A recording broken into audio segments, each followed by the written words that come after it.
Considerações iniciais, grupo contra a OMC.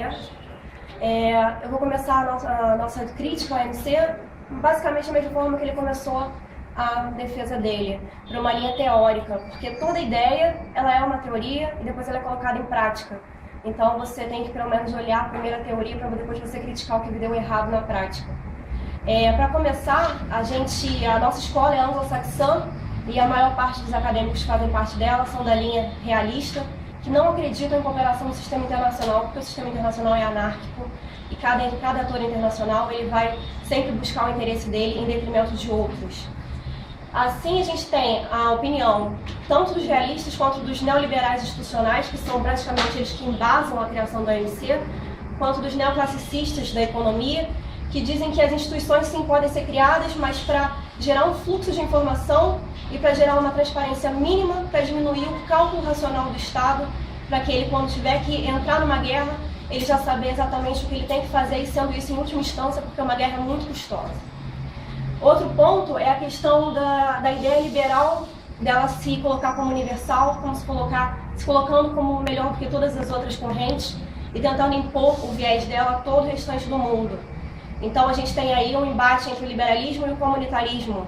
O liberalismo ele passa por cima de todas as sociedades, todas as estruturas de cada sociedade. A gente tem um exemplo claro do McDonald's, que invade o mundo e está presente em todos os países. A gente tem o McDonald's na Índia, que não vende carne bovina, porque os indianos têm a vaca como animal sagrado. Então a gente tem aí uma imposição de ideia, uma imposição de cultura. E por que eu estou falando disso, do liberalismo como teoria? Porque o OMC é o estandarte do liberalismo hoje em dia. É o que a gente tem de mais visual, mais facilmente palpável do liberalismo no mundo moderno. Então, para mim, é uma das principais críticas teóricas que eu posso fazer nesse momento, é a questão da imposição de ideias, a invasão e, enfim, tem outros milhões de problemas que a OMC vem causando no mundo. A gente tem a ideia também da questão da globalização. A gente tem o Milton Santos, que vê que a globalização é irreversível e sempre levando em conta novamente que quando eu falo da teoria, eu estou falando do OMC como estandarte das teorias que eu estou falando aqui. Então, quando eu estou falando da globalização, entendam que eu estou falando da OMC como representante da globalização. Então, a gente tem essa questão da globalização que é irreversível, mas que ela poderia ser de uma outra forma, ela poderia não ser assim tão degradante aos países em desenvolvimento, aos países menos favorecidos no sistema internacional.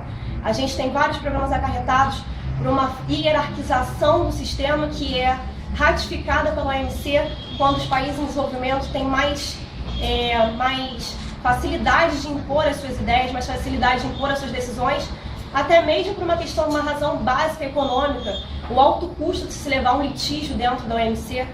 Isso impede que países em desenvolvimento consigam estar em pé de igualdade aos países envolvidos. E outros fatores, como também a questão da invasão das multinacionais, levadas pela liberalização econômica, dentre outros. Eu agora, nesse momento, acredito que a nossa crítica nas considerações iniciais seja mais teórica e a gente vai, ao decorrer do debate, levantando mais questões acerca dos problemas causados pela OMC no mundo moderno.